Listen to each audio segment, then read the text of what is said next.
स्वागत है आपका डीडी करंट अफेयर्स में। दोस्तों आज की वीडियो है 26 अगस्त 2025 के महत्वपूर्ण करंट अफेयर के बारे में। चलिए दोस्तों आज की वीडियो शुरू करते हैं। आज की वीडियो का क्वेश्चन नंबर 1 है, प्रधानमंत्री नरेंद्र मोदी 29 अगस्त से 1 सितंबर 2025 तक किस दो देशों की यात्रा पर रहेंगे? तो किन दो देशों की यात्रा पर रहेंगे? तो जापान और चीन की यात्रा पर रहेंगे 29 अगस्त से 1 सितंबर 2025 तक। तो बी ऑप्शन सही जवाब है और डिटेल जान लेते हैं इस बारे में।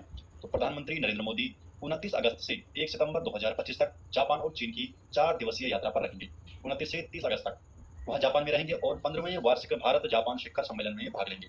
बैठक में रक्षा, सुरक्षा, व्यापार, आर्थिक सहयोग, प्रौद्योगिकी और नवाचार जैसे क्षेत्रों पर विशेष ध्यान दिया जाएगा। इसके बाद प्रधानमंत्री मोदी 31 अगस्त से 1 सितंबर तक चीन के तियानजिन में आयोजित शंघाई सहयोग संगठन SCO शंघाई कोऑपरेशन ऑर्गेनाइजेशन शिखर सम्मेलन में शामिल होंगे।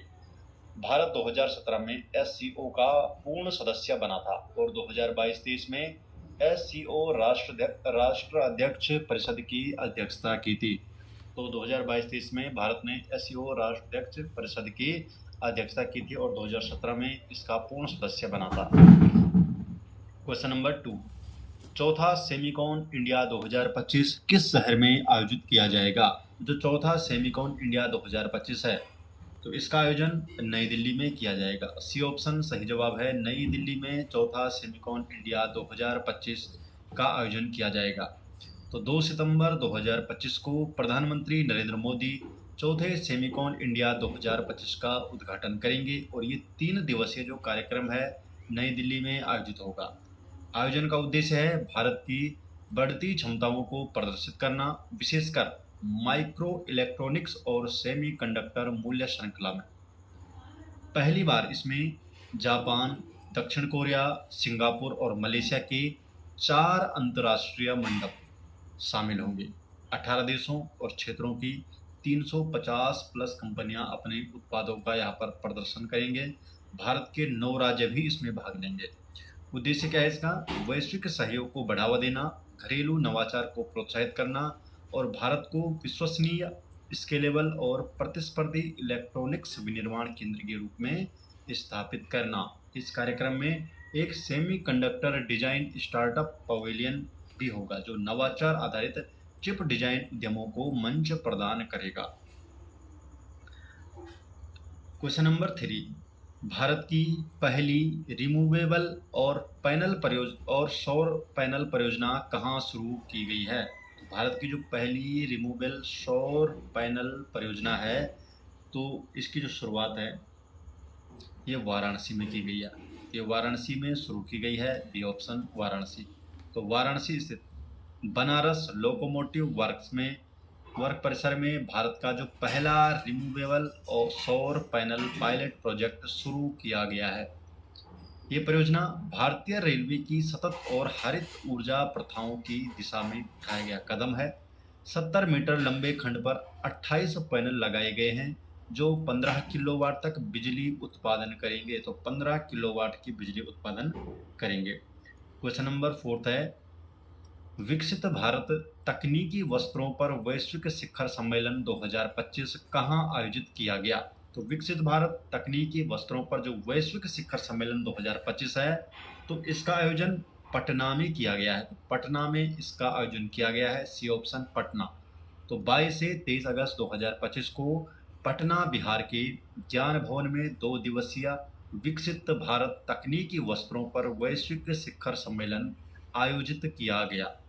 Question number 5, Akhil Bharatiya speaker सम्मेलन 2025 का उद्घाटन किसने किया? तो जो अखिल भारतीय स्पीकर सम्मेलन 2025 है तो इसका उद्घाटन किया है अमित शाह ने। सी ऑप्शन सही जवाब है, अमित शाह। तो केंद्रीय गृह मंत्री अमित शाह ने अखिल भारतीय स्पीकर सम्मेलन का उद्घाटन किया और ये जो 2 दिवसीय सम्मेलन है दिल्ली विधानसभा में आयोजित किया जा रहा है। आयोजन का उद्देश्य क्या है?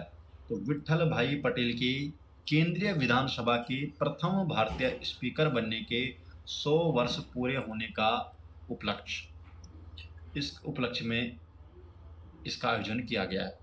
क्वेश्चन नंबर 6, किस राज्य सरकार ने सुधार आधारित नई दंड प्रणाली की शुरुआत की है जिसके तहत अपराधियों को सामुदायिक सेवा सौंपा जाएगा?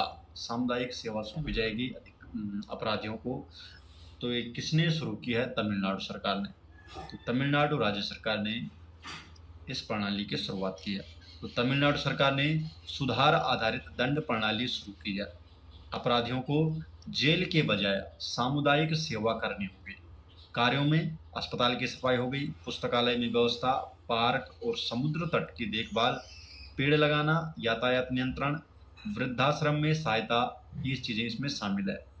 इस नीति में 16 प्रकार की सामुदायिक सेवाएं निर्धारित की गई है। अदालतें अपराधियों के लिए सेवा का प्रकार और अवधि तय करेंगी। पुलिस अधिकारी और परीक्षा अधिकारी सेवाओं की निगरानी करेंगे और अदालत को रिपोर्ट देंगे। तो ये चीजें इसमें शामिल है। क्वेश्चन नंबर 7, भारत का पहला पूर्णतः डिजिटल साक्षर राज्य कौन सा बना है? तो भारत का जो पहला पूर्णतः डिजिटल साक्षर राज्य बना है केरल। ये ऑप्शन केरल, केरल बना है भारत का पहला पूर्णतः डिजिटल साक्षर राज्य। डिटेल जान लेते हैं। तो केरल को भारत का पहला पूर्णतः डिजिटल साक्षर राज्य घोषित किया गया है। इसकी जो घोषणा की है मुख्यमंत्री पिनरई विजयन ने। डिजी केरल परियोजना के प्रथम चरण पूरे होने पर यह घोषणा की गई है। राष्ट्रीय स्तर पर केवल 38% लोग डिजिटल रूप से साक्षर हैं। भारत में 38% लोग डिजिटल रूप से साक्षर हैं और केरल में 99% से अधिक डिजिटल साक्षरता हासिल हुई है। इस परियोजना की शुरुआत हुई थी 2021 में। पुलमपारा पंचायत से शुरू हुई थी डिजी केरल परियोजना और ये सरकार की के smart Kerala solution for managing administrative reform and transformation पहल से जुड़ी हुई है।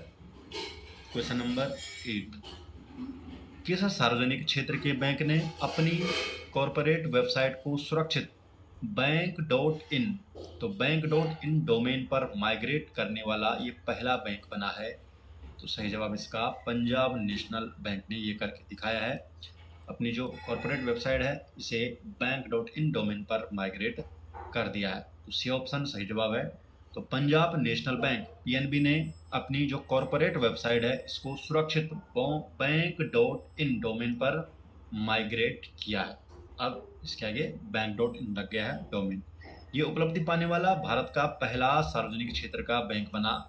इस माइग्रेशन का संचालन बैंकिंग प्रौद्योगिकी विकास एवं अनुसंधान संस्थान अर्थात ITRBT institute for development and research in banking technology Hyderabad ने किया। बैंक.in जो डोमेन है ये केवल भारतीय बैंकों के लिए रिजर्व है। तो बैंक.in जो डोमेन है ये केवल और केवल भारतीय बैंक ही इसे यूज कर सकते हैं। इसका उद्देश्य क्या है? ग्राहकों को फिशिंग, हैकिंग और ऑनलाइन धोखाधड़ी से बचाना। इस डोमेन के लिए SSL सिक्योर सॉकेट लेयर और HTTPS hyper text transfer protocol secure और सुरक्षा ऑडिट पास करना अनिवार्य है।